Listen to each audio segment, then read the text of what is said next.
I'm Pastor Rich Davis, and this is Implementing Positive Change in Room 5. Got to say that for this, okay? So we'll tuck it away, forget that it's on, so there. Just to introduce myself, there's supposed to be 31 people, so I'm glad that it's, in a way, there's not that many. And I think there's only one copy left, if you didn't get a copy of the slides that we're going to look at. At the present time, I'm a retired pastor of 41 years. At the present time, I am what is called an intentional interim pastor. An intentional interim pastor is I go in when a church becomes vacant for one reason or another. The pastor leaves for a call or is asked to leave, or like my first one, he passed away on a Sunday working in his garden. So it wasn't in the pulpit, which I have heard some do. Lord, you're hearing me. Okay. Anyway, in intentional interim pastor, I go in for a year, help them get through a process, help them get ready for their next full-time pastor. So that's what I do in my retirement. I tell people I'm twice retired but active. So I try to keep going on being active. I've done intentionals in Eastern Washington. 3 years ago was Minot, North Dakota. Why not Minot? Freezing's the reason. If you, and that's a military comment. It's because there is an Air Force base just 6 miles north of Minot, North Dakota. The good Lord blessed me after that one. I say blessed me. Let's put it this way. It was a blessing. Last year I was in Oahu, Hawaii. It sounds great, doesn't it? What happened last year? Cracked down on everything in Hawaii. I mean everything. The beaches, you couldn't go to the beaches, you couldn't go to the parks, you couldn't go on a walking path until about after I was there about 6-7 months. So Oahu, the ministry was great. Did a great ministry with the church up north on Oahu.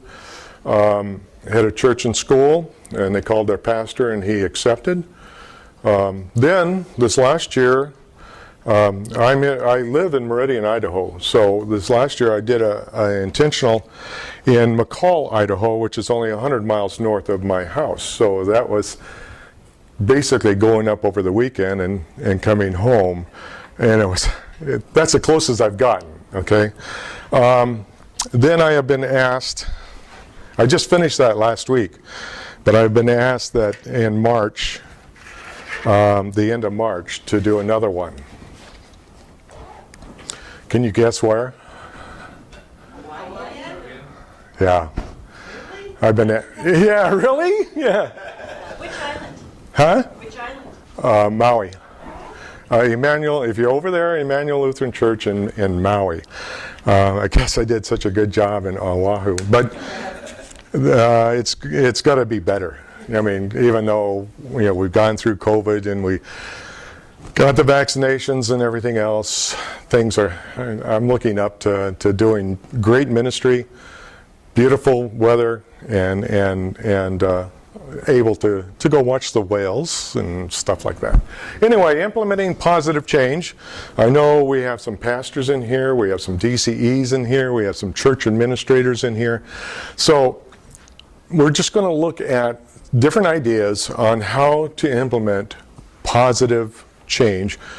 How many of you like change? Do you really? Yeah. It depends on the change, doesn't it? Doesn't it? Okay.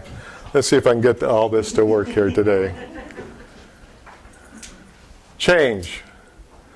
There's probably only one person in the world that really, really likes change.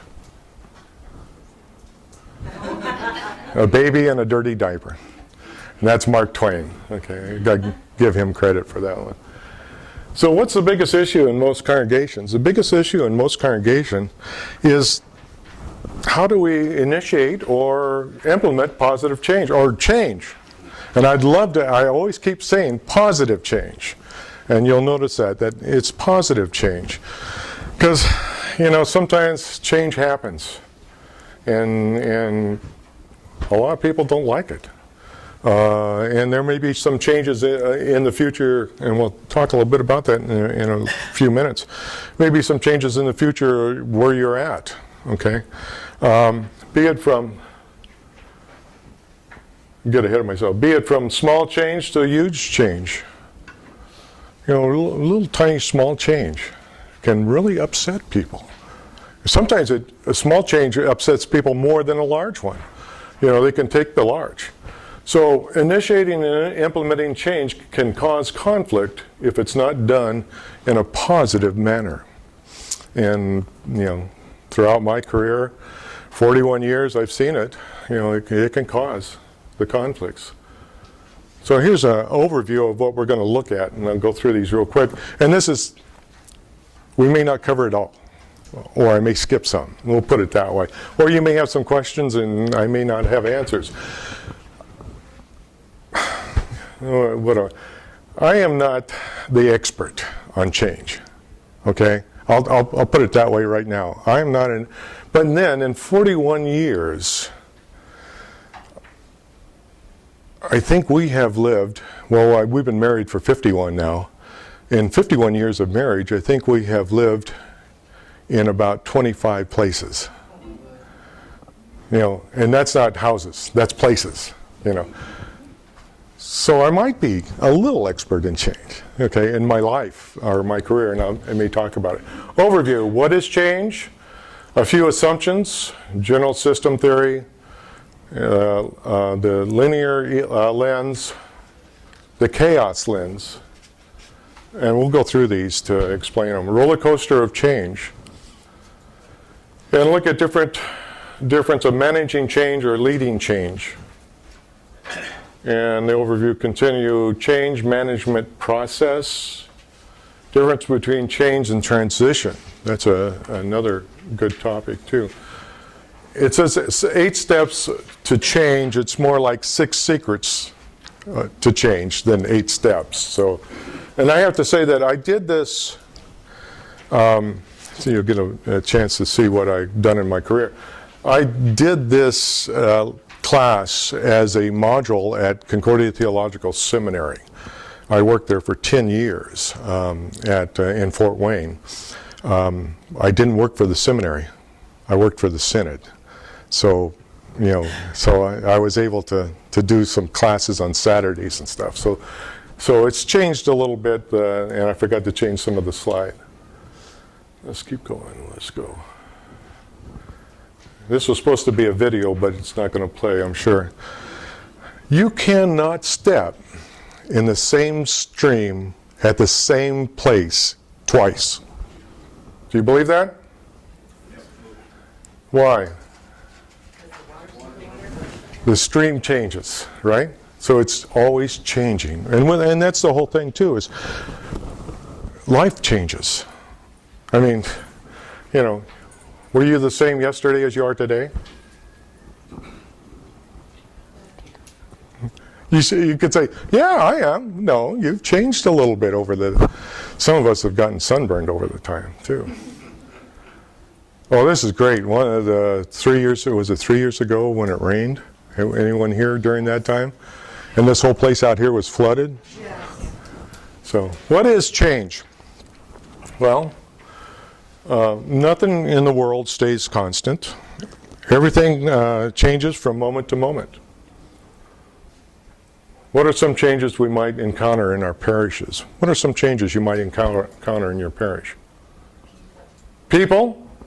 Okay. We're leaders. People who were leaders. Okay. Oh, leaders. Yeah, people leaving leaders. The church split. Our church just split. That's a big change. Split. Okay, well, Yeah. And that creates, so you don't even want to know. yeah, totally. What else do we? Facility. Community. Facility. Growth. Growth. Community. Community changes around the church. Yeah. Money. Money? Yeah. Too much? Too much money? Yeah, he's burning. What? How do we spend it? Yeah, right. So we see that in parishes, there's all kinds of changes going to happen. And, as an intentional, I go in, and there, we talk about difference between change and transition, but the church has to change, even though they don't necessarily want to. But I have to, and that's probably why I'm teaching this course, is I have to take baby steps. How many of you like the What About Bob movie? You ever see that? With Richard Dreyfuss and Bill Murray? And it was baby steps. You've got to take baby steps, and we'll maybe talk about that a little bit.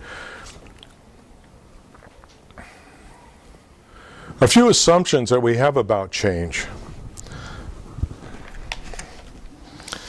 Now, before I get there, let me talk a little bit more.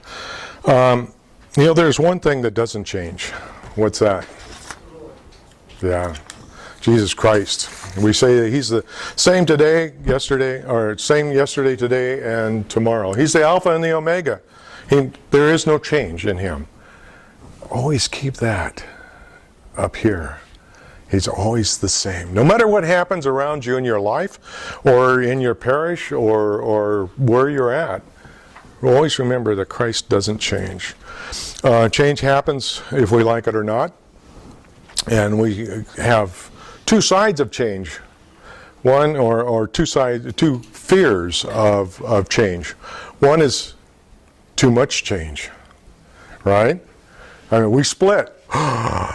Help us. Too much change comes into, and sometimes too much change, you feel like you're out of control. And sometimes, some people might say, let's not throw the baby out with the bathwater. Because I hear that a lot. Let's not throw the baby out with the bathwater. Well, I was attending a church in the Northwest when we lived in that area. And one Sunday, when we were just visitors to this church, sitting in the back, a lot of the teachers were members of the church, and we were friends with everybody. And the pastor and the leadership gets up on Sunday morning, and he says, as of today, we will not have a traditional worship service. If you want a traditional worship service, there's another LCMS church down the road. Yeah. I mean, we're visitors, and I'm a pastor, and it's like, really? Okay. So that's the baby with the bathwater, and there was a lot of conflict, a lot of problems with that. And so how would you feel if the pastor did that, or if you did that as a pastor? Hopefully you don't do that. But how would you feel if a pastor did that to you? Boy, terrible. Unless you were part of the change. Then you would probably say, yes, Pastor, I agree with this. But that's the whole thing on that. Sometimes the change, we feel like we might lose everything. We're changing too fast. This is too big. This is too much. And we're losing who we are. And sometimes that happens. And I knew a congregation that built a brand new sanctuary. And the older generation wasn't going to handle that until wisdom happened, and they brought in some old stained glass windows from the old church. Then it was okay. So these are kind of some things that we kind of look at when we talk about change. Or the other side, the fear of too little change. We're not changing enough. We've been 20 members for 20 years. We're not changing enough. Sometimes that happens too. So little changes. Someone said you can't steer a parked car. In other words, it's stalled. It's there. It's there.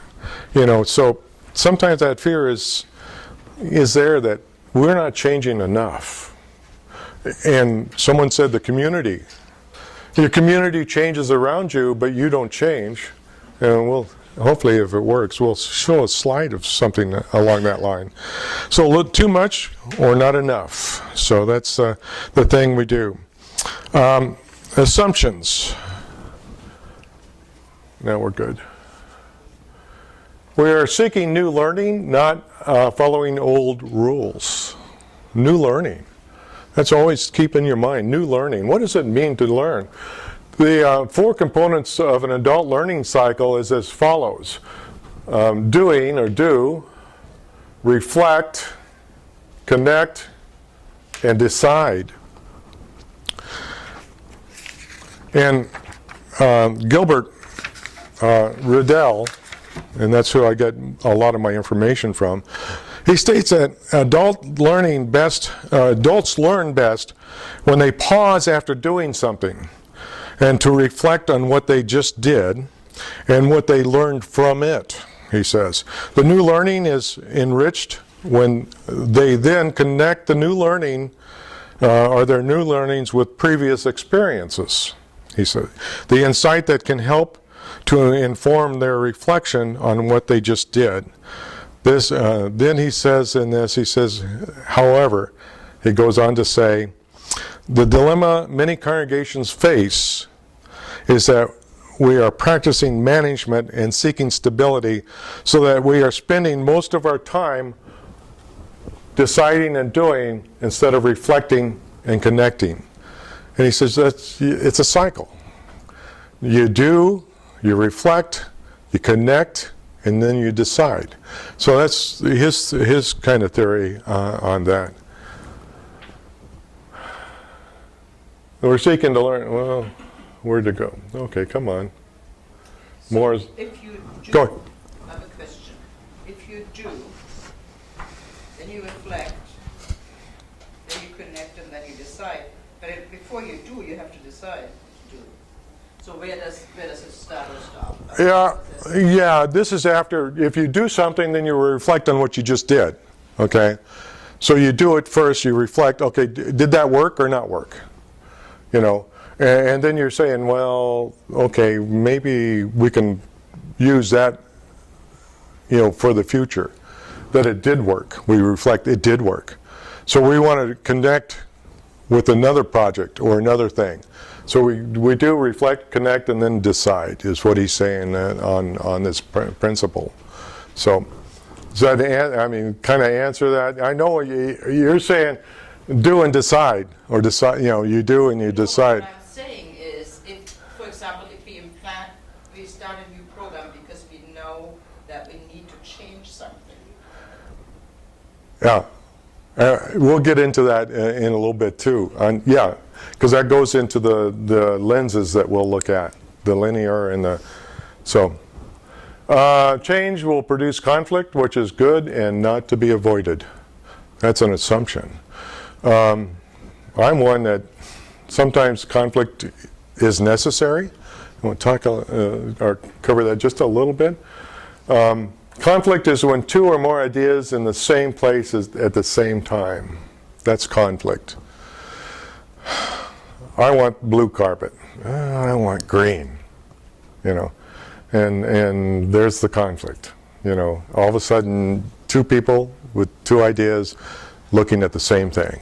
So, when we do not know what else to do, what do? We do what we know, right? We need to appreciate experimentation and failure. That's another assumption. I'm a big one on this one. Let me go back for a second. Experimentation. I'm one to tell a congregation if they want to start something new or change or whatever, I'm one to say, let's experiment. Let's experiment. Let's experiment for 6 weeks. Let's experiment for 6 months. And then reflect. And then, you know, connect and then, if you want to say decide. But let's experiment on this. By 6 months is over, what? The change has happened. And everybody loves it usually. But that's one of the things that I talk about is that let's experiment with this idea. Is it okay to fail? Is it the same thing? So, yeah, that comes up a little bit, yeah. But is it okay to fail? Is it okay if we start a youth program and it just takes a dive, but we keep trying? Is it okay to stop? It is. You don't have to. And that's one of the thoughts in our congregations is if you try something or you try a change, it has to work. And if it doesn't work, we're going to pound it into the pavement until it does. And that's where people are at in a lot of our congregations. It has to work. It's okay to fail. It's okay to say, this change didn't work.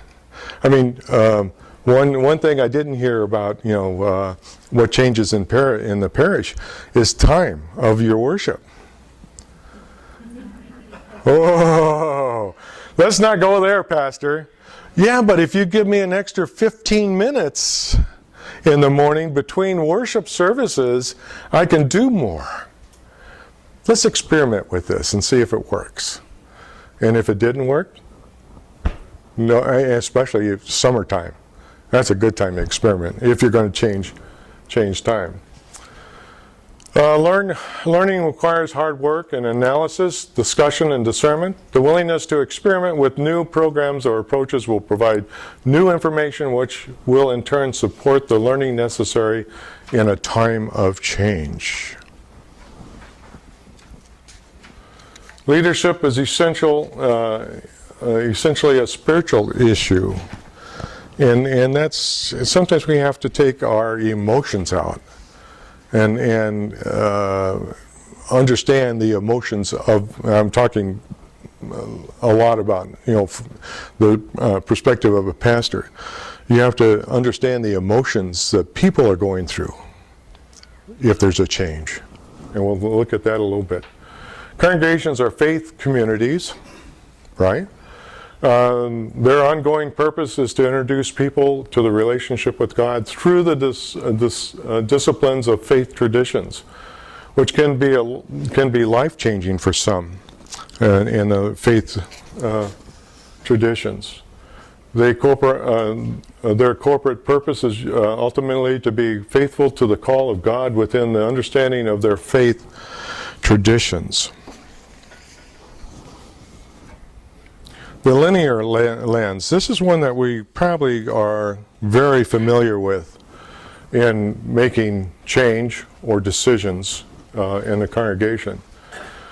Perhaps the model of change which we're most familiar with is we notify the problem. There's a problem. Okay, and it could be a growth problem.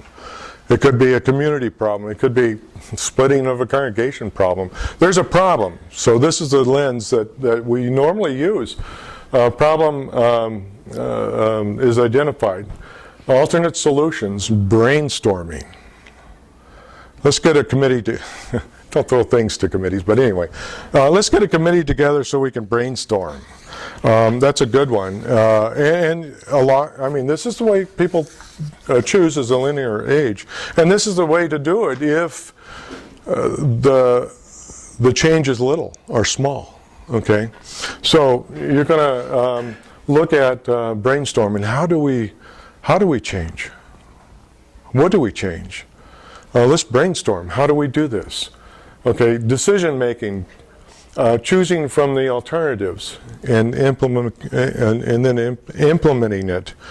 I was in a congregation when I retired from the Air Force chaplaincy, and they had been talking about building an education wing or something for 10 to 15 years. They had been talking about this, and it was not much of a change to do this, but we started brainstorming and everything else, and I was there for at least 3 years before I said, you know what, we got to get off the pot.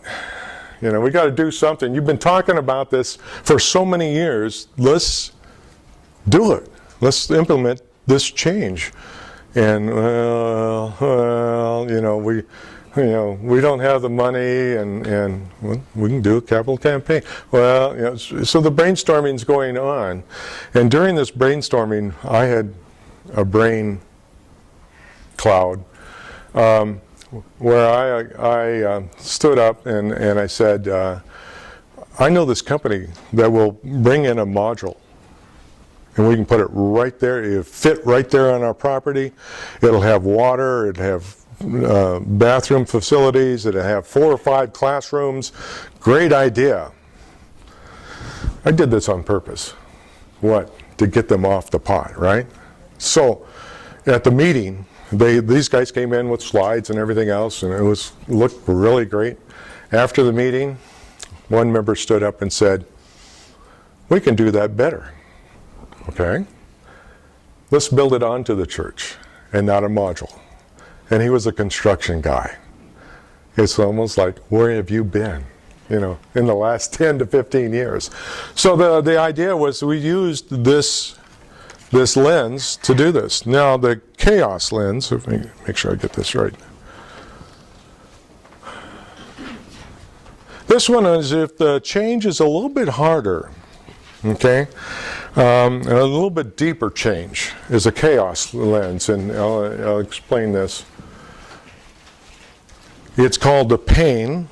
Well, let's say like the congregation that's split. There's pain there. It hurts. Okay. And then the possibility of 2 churches, or a possibility of just existing in our church type thing, possibility, minus the box. And I'll explain that in a moment. And then the chaos, things may not be what we want, but it's something that's causing us to accept this change in a positive way. So the creative and faithful choice is what we look at the end of this chaos lens. So it's pain plus the possibility. What's a possibility? Let's say possibility of a church splitting. Possibility is, one intentional I did up in Pullman, Washington. The church split before I got there, and I wish they would have talked to me before they did, in a way. But what's the possibility? Well, the possibility was one church in Pullman would grow, and the one church in Moscow, Idaho, 6 miles apart, would grow too, but 2 different ministries going on in there.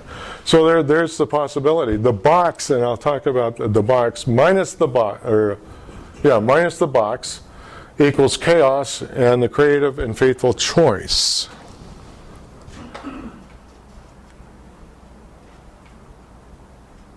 Okay, let's see if this is going to play. Whoops.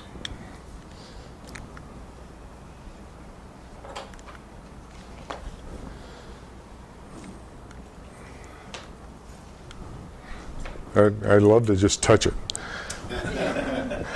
touch screen. Now let me see if I can get this to. Has anyone? Is that going to work? Has anyone seen this movie, All Saints?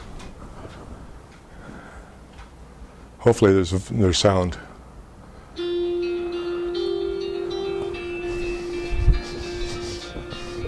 Dear friends in Christ, the Reverend Michael Spurlock. Well, Michael, you're so the church, ain't you? The fact is, we had 12 people in that church today. Jesus said 12 people. He done all right, didn't he? I'm a new pastor's first assignment to close a struggling church. Michael, I'm not here to perform CPR. If passing out a few flyers helps my congregation feel they can let the church go, I'm going to do it. Refugees searching to find a new home. We have 15 no family, Not enough food for their children. Well, here's the thing, Dean. When we're closing the church, we're grown for What a rope. Together, they'll risk it all for hope. We had it on a very good ground at All Saints. What do you think will happen to them when we leave? Let's keep them in our prayers and ask for God's help. Aren't you God's help? I think God spoke to me. What did he say? He said, give me land, or give me farmers, do the math. He said, do the math. wants us to save this little church by making the land into a farm. That voice you hear, you sure it's God's voice? Bunch of room. The people are not here to pick your beans. They're here to be Americans. What's more American than farming? Start a farm, work together, save the church. How you gonna plow? Funny you should mention that. You're blowing your boss's chance at a big sale here, preacher. You risked our careers on. You swore an oath to minister to God, not to me, to obey, even when you disagree. Swore an oath as a Christian to care for the least of these. This whole thing, it's not some ego trip I'm on, is it?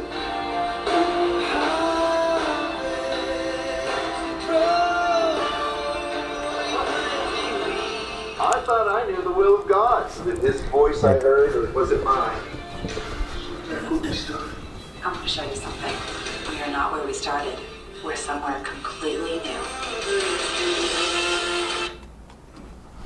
So the movie's All Saints? All Saints. It's a great movie, and it's a true story.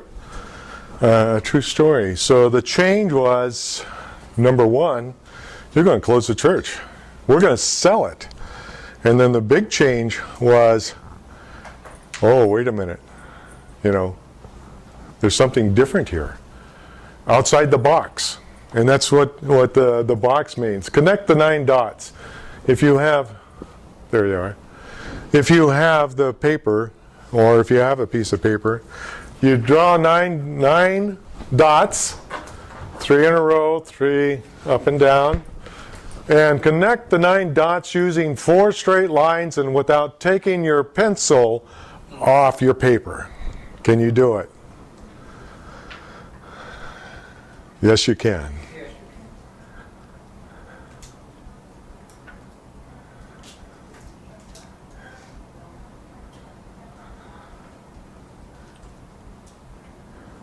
How do you do it? I can't draw on the board because I go, well, I guess it's a wipe. Well, no, and then the rest of the slides would have the.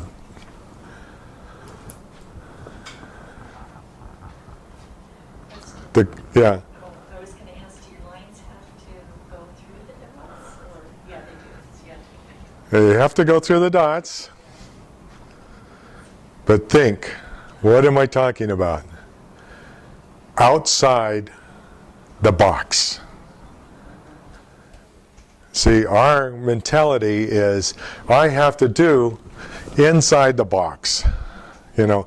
But what if you start even here, go up there, outside the box, and then take your outside the box, you know, and go with the lines outside the perimeters of those dots. So many times in our congregations, we don't think outside the box. We don't think that there's an alternative. And that's what this chaos lens is to say, okay, think about this. Think about the positive change. What is the positive change of a congregation splitting? It's negative. No, let's look at this. How can we maybe start a different type of ministry that will fulfill what God wants us to do in this particular place, and allow the other congregation to do the same in a way. I mean, it was like the one I mentioned in Pullman, Washington. Pullman wanted to go more of a blended worship service, and that's why it split, and the people moved up to Moscow, Idaho, and they wanted more of a traditional service. I mean, some congregations, like, you know, the one I'm going to, has a blended, I call it modern Lutheran. I tell people, especially as a transition, if they have what people call contemporary, I said, that's not my vocabulary. Oh, Mo, he's one of those guys. Oh, not only that, he's a Fort Wayne grad. No, nothing against Fort Wayne. I am one.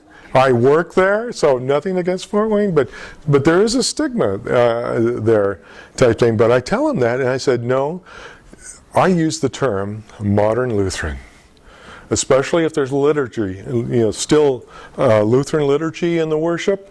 You're just making it more modern for the day that we live in. and that's me. So I try to change the terminology to modern Lutheran, if we can. So, were you able to do it? Yeah, outside the box. Think outside the lines, outside the box. But you didn't get the one down in the corner. Yes, you did. Yep. You did. Define it. Okay, then I'll spell it out if you write this out. B, bravo, BSA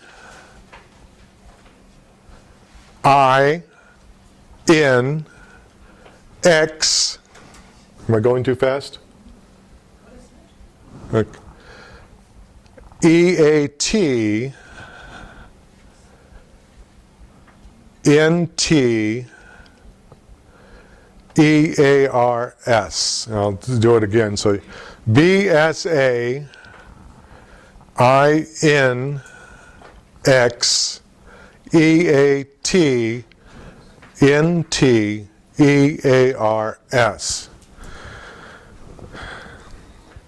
Okay, now in the following line of these letters, cross out 6 letters so that the remaining letters, without altering the sequence, will spell a familiar English word. So I'll say it again. Okay, in the following line of letters, cross out 6 letters so that the remaining letters, without altering the sequence, will spell a familiar English word. Take a couple moments on that. So cross out 6 letters. Cross out 6 letters so that the remaining letters, without altering the sequence, will spell a familiar English word.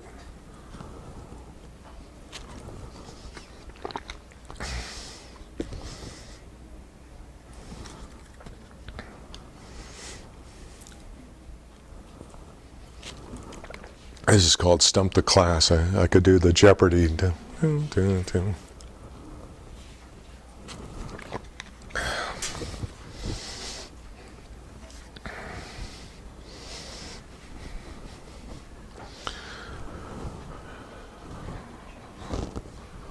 see where I'm at on my slide. Oh, okay. Did you come up with anything?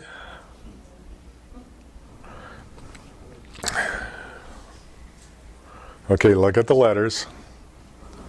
Cross out S-I-X,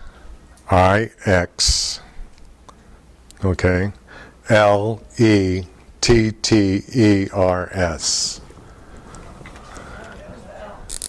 Well, where did I say L?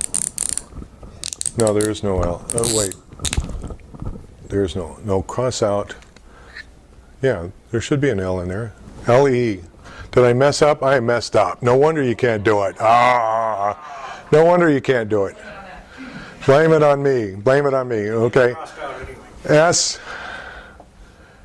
What did I say? S-I-X L. Yeah, letters. L-E-T-T-E-R-N-S. Banana. Yeah. Yeah, no, yeah, like you said, no, it doesn't matter. You're going to cross it out anyway, so. Outside the box. Because what were you trying to do with 6 letters? You were trying to find those 6 letters that you could cross out and find the answer, instead of crossing out the words 6 letters. So there. So. Girl. Okay, we can tell a dad joke now. No, I'm just kidding.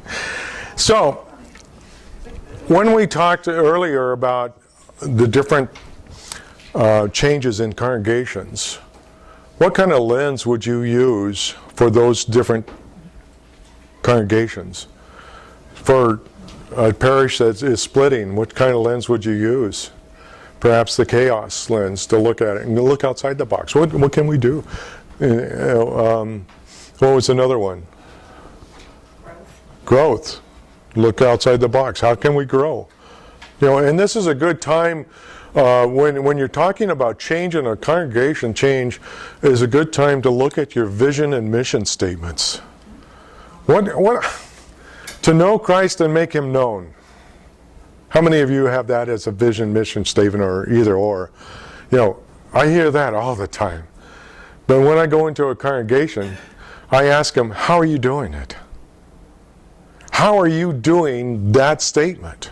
It sounds great.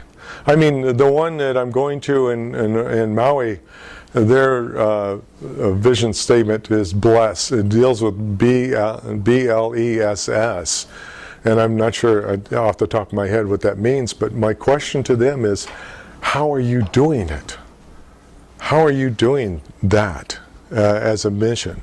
And that's a good time to do it. Yes? Just saying that when this happened, that it did bring us back to that. And so the original congregation, the pastor who left is now actually not denominational, so it's not even like a mess. But anyway, it made us as the original church, as the Peace Lutheran Church, look back at our vision and our mission and say, we weren't doing this under the lead pastor. He wasn't following this. So no kidding, we split. I mean, this wasn't what he wanted. So It really did make us focus back on that, which was really restorative for our church. Yes, yeah. And that's what one thing I do in intentional interim is I always get the congregations to look at their mission vision. If it's great and they're doing it, fantastic. If it's not, look outside the box. What do you want to do? What is your purpose here in this community? And then what kind of change, positive change, do you need to make to do this? This is called the roller coaster. Appropriate leadership. Whoops, I went too far there. I'm clicking it, not knowing I'm clicking it. The roller coaster of change. And it goes, energy level is high and then low. But, I mean, when change happens, sometimes excitement. Oh boy, we're gonna do this new thing, and everyone's excited, but not everyone is excited. And this is more emotional too on this roller coaster. I mean, because you go through excitement and anticipation, and the change is announced. I mean, we're gonna from this day on, this Sunday on, we are not going to have a traditional worship. Now, there could be excitement on both sides. Emotions going on both sides of that, and some, all of a sudden, shock. Some could be mourning. I mean, this is our life even, or disoriented. Remember in the good old days, turmoil, rage, anxiety, guilt. So, and sometimes we as pastors, and I know there's pastors here, we don't, or leaders, I shouldn't say just pastors, but leaders in a congregation, they don't look at the emotions of what people might be going through when a change happens. These are the emotions that we go. And then we also here is decide to stick with it or leave. Decide, if this change is going to happen, am I sticking with it or am I leaving? I mean, that's why pastors say calls. Really, I'll be honest with you. They don't want to deal with change. They don't want to deal with conflict. It's too much. I think it's time for me to go. And that, I can't say that I've ever heard those words, but I know it. I know it's there. So, and then you go on this side of the roller coaster here, and this is the future. Okay, here's the timeline, here the present, and here's the future. You search for new ideas. You focus on exploration. You look at, okay, what kind of change can we do?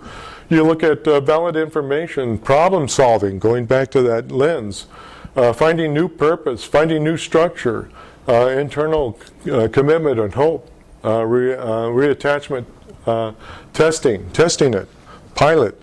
We said having a pilot for this change.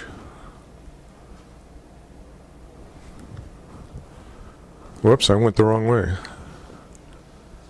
I'm so used to my my mouse when I preach sermons. I do slides and I'm rolling my mouse sometimes too fast. The appropriate leadership response to change. Change is announced.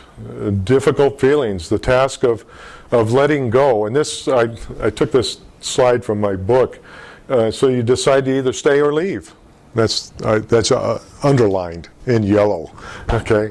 Action supportive in change, reform the purpose and structure of the congregation, and feeling of hope. There is hope.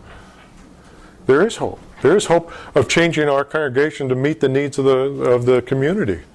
The church I had in Kent, Washington, the community was changing around it. There was apartment buildings across the street, and a lot of refugees were moving into those apartments. So what kind of mission can we do? What kind of vision can we have to change our ministry to help that out? And that was a big thing. I had one of the families, the guy came from Turkestan, I think it was Turkestan, or Arabia, Saudi Arabia. And I had an English-Arabian dictionary, and I went up to him the first Sunday there, and I practiced and I practiced and I practiced just to say, "Hi, how are you?" Because we were supposed to help this family assimilate into, that was one of the missions we wanted, into the United States. And I went up to him and I said it, and he looked at me, and I went, "Uh-oh, what did I say?" He said, "No, you said it right, but I'm Turkish." Well, here's the rest of this story. When I was enlisted in the early 70s, I was stationed in Turkey. So all of a sudden I said, "Merhaba nasılsınız?" "Oh, çok merhaba nasılsınız?" He's going on and on. Just small. That was like 30 years ago, 35 years ago. But that was the change that had to happen with us. But the thing on this roller coaster thing is to look at the emotions, and leadership emotions, and pastoral emotions of this change. Some changes that congregations want to do, pastors can't accept. And that's when you get down here. Either accept it or leave. Sometimes it's pastors that want to change the church, and then the people are down here. Accept his change or leave. I've had pastors say, "It's my way or the highway." And the congregation goes back, "See you later, Pastor." Not that they're leaving. He is, So it's there. So it's kind of a roller coaster. But the thing on this roller coaster is the emotions that are there. We still got lots of time. Human side of change. Well, this just kind of changes up a little bit of what we're talking about.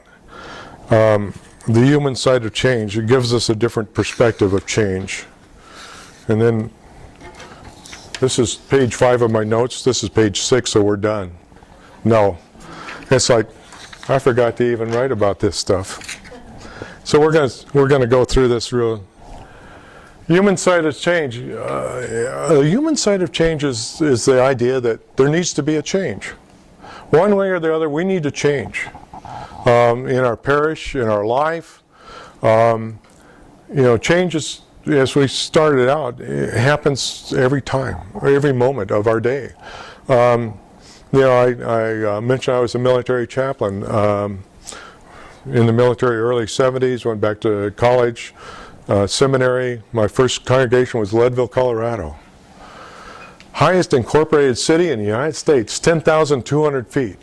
I was the highest LCMS pastor there was. I liked that title. And when I went to the circuit down in Colorado Springs, I would tell the guys, I said, "If you have any notes to lift up to the boss, give them to me, because I'll just reach up and hand it to him." But the mind closed. The molybdenum mind closed. And it was like, "Oh, what do we do?" Change happens. And you're not sometimes in control of that change. Well, that's why I took the call into the military chaplaincy. And of course, in the military chaplaincy, what happens with you? Every 3 to 4 years, you're moving. And you don't know. the key is, yeah, you can have a dream sheet. You can tell the military where you really want to go. But instead, what? They tell you where to go. So, but I had some good assignments. But it was change. It happens. You know, in the parish, it changes. I mean, like I mentioned about building the education wing. They knew they had to have one. They just didn't want to really do it yet until we told it. Establish the need for change. Develop and disseminate the vision for the change. Look at our vision. Look at building this education wing. Look at, I mean, we had a pre-K and kindergarten. And that's why we needed that education wing. And I said, think of the possibilities of going first grade, going second grade, going third grade. So planting those seeds of the change, of the visions in the change. Diagnose, analyze the current situation. What's our current situation? Oh, it was horrible. The kindergarten classroom was small, and outside the secretary's office and down the hall from my office, screaming kid. Well, I can't say kindergarten. I have a grandson that's almost in kindergarten, so I love little ones, but I mean, it was not that great of a situation. So analyze the situation. What do we need? What kind of change is there for us, and how can we positively change that, where we're at? Generate recommendations. That perhaps is that brainstorming. What are some of your recommendations? Well, that module up there on the side of the hill. Well, what are other recommendations? Building it on to the church. Physical building. And then they even made a beautiful fellowship hall above the education wing, and that was needed because the kindergarten class was in the fellowship hall. I mean, half the size of this room, if that. So you generate recommendations, detailed recommendations. Okay, how are we going to do this change? What is needed for us to do that? Well, right? So how do we get the funds for this? Well, capital campaign. We did a capital campaign.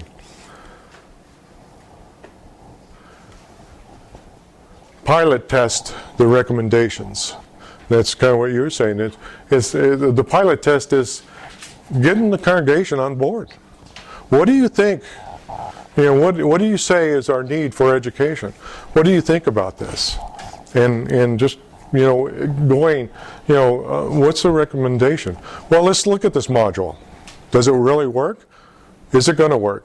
Or let's look at this building over here. Is that going to be better? And what about, it's always the bottom line. What about the expense? Is it cheaper to do that than this? So you're always looking at what's the positive side. And it may not be cheaper, but this is better because the kids aren't going to walk across that road or that driveway. You know, so, and there's other things. So people are talking. And that's the big thing too. How do I say this? Communicate, communicate, communicate. Prepare recommendations for the rollout. Okay, you know, we're going to do a capital campaign, and we're going to look at this education wing, and this is what it's going to look like, you know, architect, drawings and stuff. So prepare for the rollout. Roll out the change. You know, I mentioned one earlier, the time of the worship. We got another half hour. Time of the worship. That was a tough one, you know, because we've always done it this way, you know, and we don't like what? Change. And it was like, okay, let's look at the recommendations. Let's see why we need to do this. You got to have a why. You know, you don't change just to change. necessarily.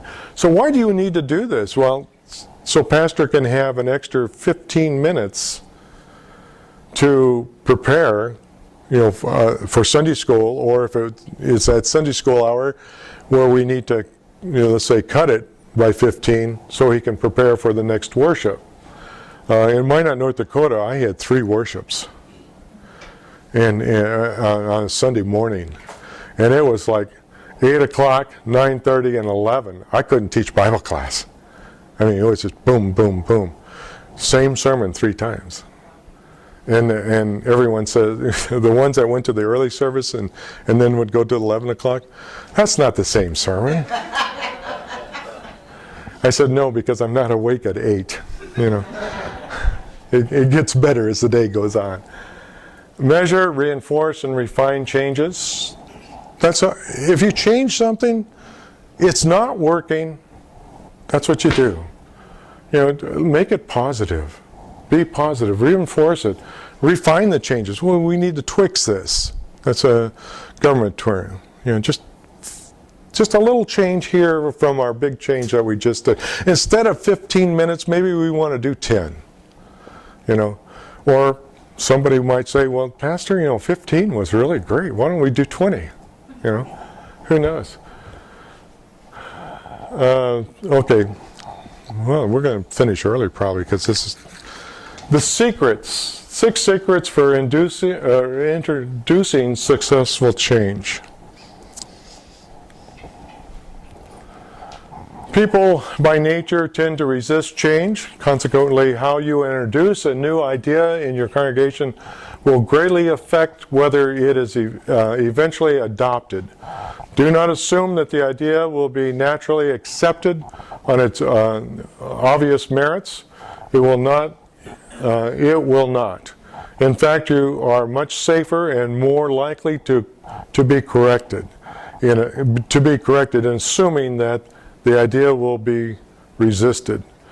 People are allergic to change. I like that comment, are allergic to change. And that's from Chris Arnn out of California, a church growth guru, if you want to call it a church growth movement. But and I think I got this out of a book of how to start a third worship. I'm not sure on that title, but how to start a third worship. First secret. Introduce the idea as a way to reach an agreed upon goal. Here's your first secret. Here's our goal. What's our goal? What's our goal to change our mission or our ministry in this community? Because our community is changing. I mean, look at the All Saints movie. You're here to basically kill the church. Well, we call them legacy now. That it's going to die. You're going to put a note on the door that says, "Thank you very much for all the years that we've been here, but it's closing." And then all of a sudden the change comes, and it's like, whoa, and what, I won't spoil the movie for you. It's a good one. I enjoyed it. One of the best reasons for a church to spend time developing and adopting a mission statement is when it is time to change. I've already said that. And when it's time to change, But we've had this mission statement for 50 years. Great. How are you accomplishing that mission? That's the bottom line. How are you doing that? And then what kind of positive changes do you need to do to either accomplish that or change the mission statement to what you need in your mission or in your ministry? So, secret number 2. Skip the page. What's that? Skip the page. It goes straight to step 5. 2, 3, and 4 are a secret. Really? They're gone? Okay. Right. Yeah, please. Okay. Me and Office Depot don't get along. I should have checked it, because he said, you want these copied and stapled? I said, yes. And I didn't even check. I didn't even coming here this morning or even looking at it. I didn't check, but mine must have it. But anyway, so secret 2 is not in there. It's a secret. It's a secret. Okay. Introduce the idea as an addition, not a replacement. In addition to, if you can, I'll put it that way. So, in addition to, 2 worship services, let's do 3. Now, we're not going to replace either of the 2, but in addition to, we might start 3. So look at it as instead of replacing something, is the idea of this secret. Is instead of saying we're going to replace our youth group, and you're going, with what? But in addition to, most people resist change not for fear of discovering the future, but the fear of discarding the past. And that's a big one. And I noticed that, or I said before about that new worship service, there was some I won't say conflict, but some really concerns that the old church was beautiful. Well, they brought in some of the stained glass and some of the other things to the new church, and everybody was going, oh, this is it. Now we can accept this. One of the big things, I don't know if it's in any of these secrets, but is to make sure that, it's not that we don't like change necessarily, is we don't like change that we're not involved in. If you can get the congregation involved in the change, let's communicate, then they are more likely to accept that change. So if the change, if you just say, well, we're going to change, period, without any input from the congregation or anything, it's not going to work. I'll just tell you that right now. Okay, so now we're online then. Number 3. Hopefully we introduce the idea in a short-term experiment, not a long-term commitment. And then we mentioned that already. Short-term experiment. Let's try this new hour of worship during the summer. That's the best time to do it. I think the congregations I just finished, instead of Advent Wednesdays, because I was traveling up the mountain, they said, well, why don't we just do Advent on Friday? Then pastor can come up on Thursday night. He can do, it wasn't really a dual congregation, but there was 2 congregations. He can do a noon Advent service at this church, and then he can do a night Advent service at the other church. And it was short term. I mean, Advent, 3 to 4 weekends, to do that. The only bad weather I had driving in the mountains was Christmas Eve. Going from one congregation to the other, there was a snowstorm. Instead of taking me a half hour to drive, it took me an hour to drive. And I couldn't see the road. I mean, so the Lord was watching over us. Members who question whether a change is an appropriate or wise move for the church will be more open to accepting a trial period in which the new idea is implemented and then evaluated. Not just implemented, but evaluated. Okay?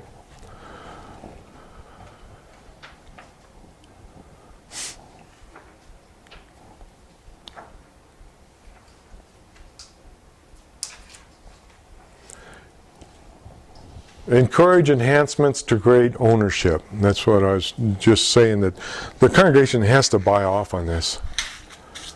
And that's like going over to Maui. I told in the Zoom meetings I had with the leadership, I said, is the congregation on board with this, the whole congregation on board with me coming in and doing this intentional interim ministry with them? The answer was yes. So in other words, I want the whole congregation to be on board, to have ownership. And when I get done with the process, hopefully in a year, it depends on the weather and COVID, no, I'm just kidding, that they I'd like to say buy into the ownership of what I've done with them and then in calling their new pastor. Good goals are my goals. Bad goals are your goals. No, that's not a secret. Yeah, that's a bad idea. Well, no, because it's yours. Sometimes I've heard that. Yeah. Okay. Personal identity in the idea. Again, this is ownership.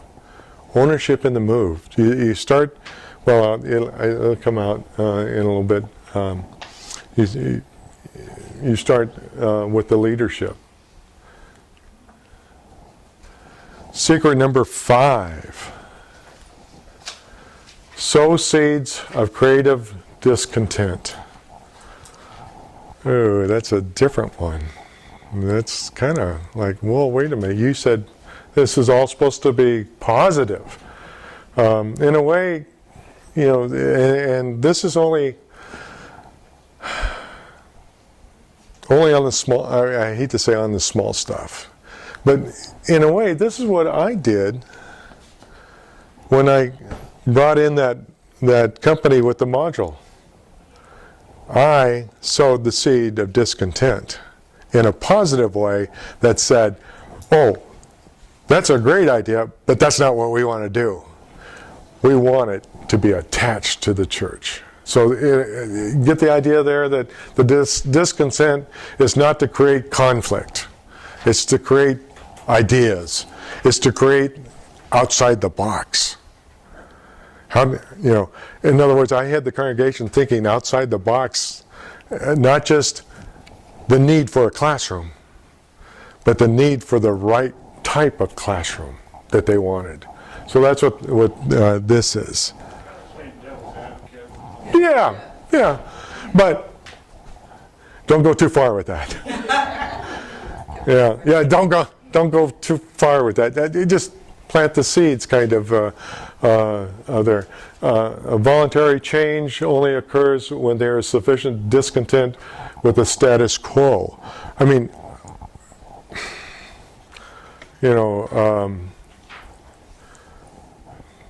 the church had split. The status quo was there, and there needed to be a change, and discontent happened, and it happened. But now you got to build. It's like that movie. If you haven't seen that movie, you got to watch it. All Saints. It really hit home to me to say, we have a lot of legacy churches in our Senate. Churches that are dying. And the reason they're dying is because the community around them is dying, or changing. If you have, just as an example, an inner city church that was big and thriving and everything else, and all of a sudden the community, like the one in Kent that I had, where the refugees are moving in, you've got to change. You got to do something to do ministry to them, plus your congregation, plus anything else. So that's what it's there. Yeah, devil's advocate a little bit. Not like I say, don't do too much of it. Start with the leaders. This is the one. The pastor, the leaders of the congregation, the need for the change. What is our need? What what do we need to do in our ministry here? But let's look at it. What do we need to do in a positive way in our ministry here? Start with the leaders. Explain the idea to the core group. Okay, so you got a core group of leaders. Most congregations, of course, the guy before me did the governance policy base. As an intentional, I do it all. I mean, there's congregations with the policy base, and there's congregations with the church board. There's congregations with committees and everything else. So that's your core group. You're going to expand it. Let's say you start with the elders as a pastor, or you're in the education part of your school and church. You start with small and expand out with the idea. Hey, this education wing is fantastic. Why don't we, just get the idea pressed out, okay? Collaborate with the committed workers. That basically came when we had to do the capital campaign on that church, on that education wing. But collaborate with whoever you have to get what the positive change is going to be. Worship time. You may have to collaborate. I'll get it with the altar guild. I've wondered. You mean I have to set up the altar 10 minutes earlier? I'll help you. But that's what this is all about. Is thinking positively in anything we do. Share with the entire congregation. This is our need, and we're looking at trying to do this in a positive way. How can we as a congregation do this now? This change that we may have to do, and share it with do not, in whatever capacity you are, do not keep secrets. Do not show up on a Sunday morning and say, oh yeah, by the way, we're not going to have any more traditional worship. Whew. And only the leadership knew that, the pastor and the leadership. Oh, I mean, yeah, there might have been rumors that might happen, but the congregation didn't know until that morning. Total quality management. This is a military term, TQM. I had to do that, TQM, all the time. So this is our last slide. So we're establish a sense of urgency, and that's not we need to do this right now, but it's more or less, we need to do something. We need to have a change, if there is a change that you need to do. I hate to keep going back to the split of the congregation. We need to look at our split. There's an urgency here. We need to do something now, and not just, okay, Lord, we split. That's okay. That's good. But you need an urgency to say, okay, now that the split has happened, now what? Now that the community is changing, now what? Now that the funds are, I'd love to say here, now what? But usually now that the funds are not here, now what? The urgency type. Well, the church that I just finished with up in McCall, Idaho, they just sold a piece of property for $800,000. So that was, okay, now we have the funds. And they got a brand new church already. But now it's, okay, now what's the urgency? Well, let's not spend it all right away. They got to help the new pastor. $500,000 home is the bottom line up there in the mountains, yeah. So they're going to help him with his new house. Form a powerful guiding coalition, okay? That's that group, that core group we're talking about. Create a vision. And this is not just a vision for the whole church. It could be a vision for your part of wherever you're at. If it's an education wing or whatever, what's our vision of what do we want to do with what we have? What is our vision? We always think of the church vision. And sometimes it's, what is my own individual vision? If we took this down to a personal level, what do I want to do with my life? And is there some changes I need to do? Because we've been talking, parish and stuff, but all this goes to personal. My change. It's like, I'm changing from Idaho to Maui. Of course, everybody goes, "Oh, that's a positive change." Yeah, yes and no. I mean, to the fact that if COVID's still over there, it's not that positive, because I was there during the first year of COVID. But it's there, the creative vision. What's my vision of personal vision of being over there? I want to do ministry. Communicate the vision with the group. When we said from the leader to core, what's the vision? Empower others to act on the vision. Empowerment. You don't have to do it by yourself. Empower.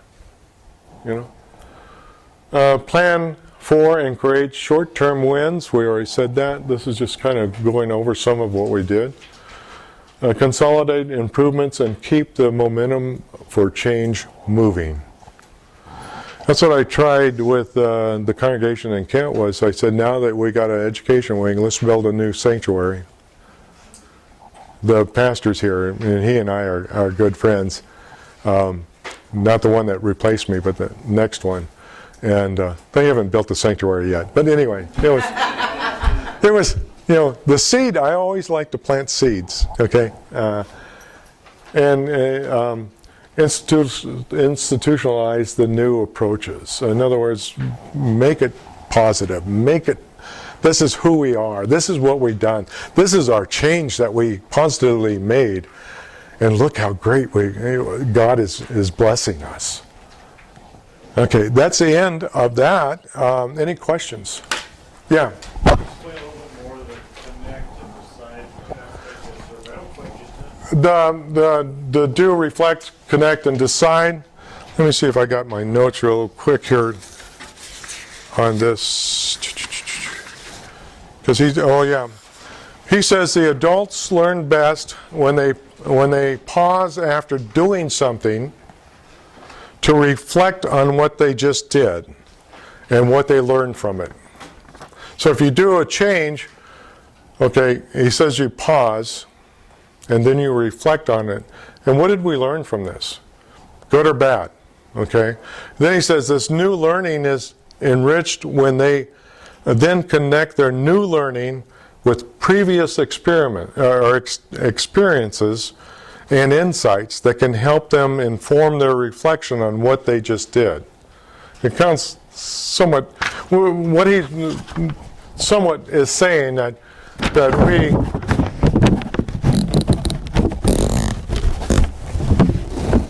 we live more on this side of this cycle, the do and decide when we make changes. We don't reflect on, did this change really work?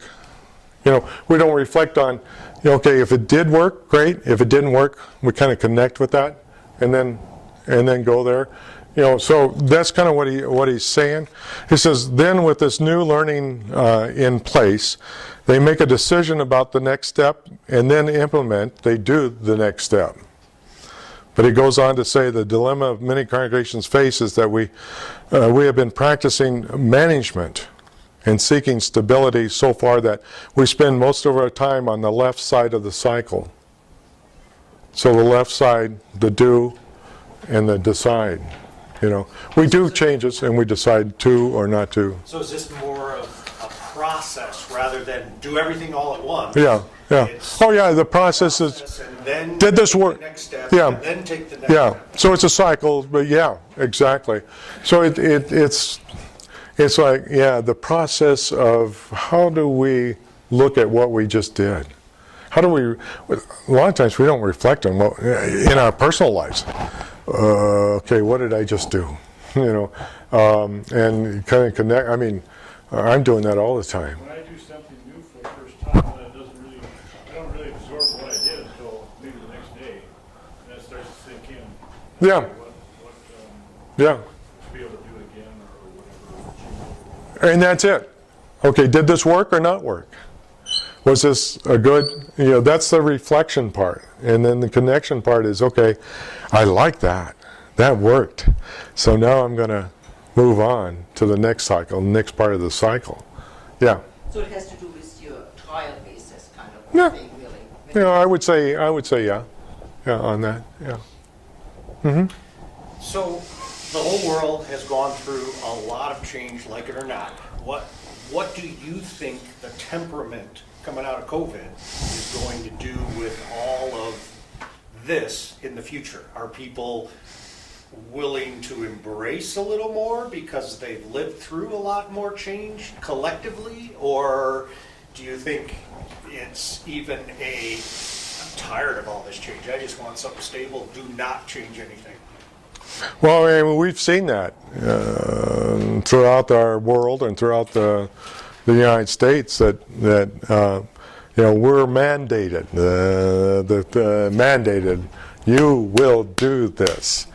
How did you feel about that? I'm in Hawaii.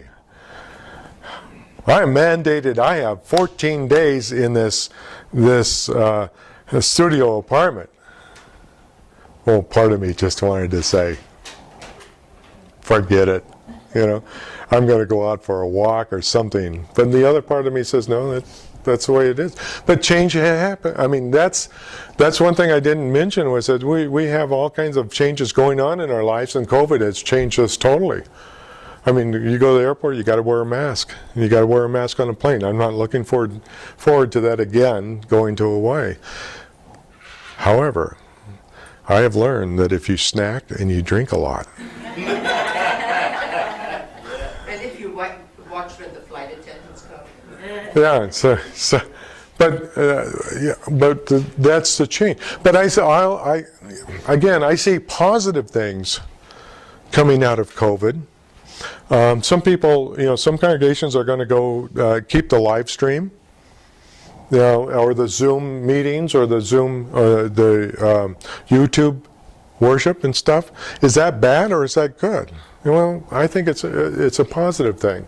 The other thing is like I kept telling the people in McCall and Cascade, Idaho, is that people have learned that they don't have to do their job in a cubicle, especially if it's a computer job.